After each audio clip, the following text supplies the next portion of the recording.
तारापूर औद्योगिक वसाहतीमधील एका रासायनिक कारखान्यात आग लागण्याची घटना तारीख 17 रोजी घडली आहे।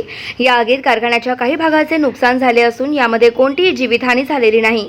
आगीची माहिती मिळताच घटनास्थळी पोहोचलेल्या तारापूर अग्निशमन दलाला आगीवर नियंत्रण मिळवण्यात यश आले आहे।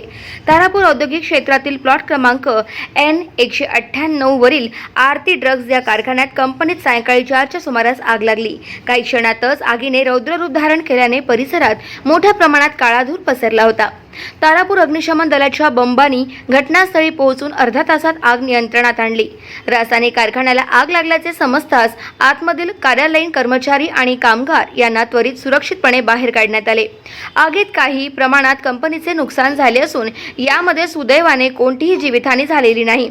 वारंवार लागणाऱ्या आग आणि त्यामधून कामगारांची सुरक्षा नेहमीच ऐरणीवर येते, तर इथल्या परिसरातील नागरिकांच्या आरोग्याचा प्रश्न निर्माण होत आहे।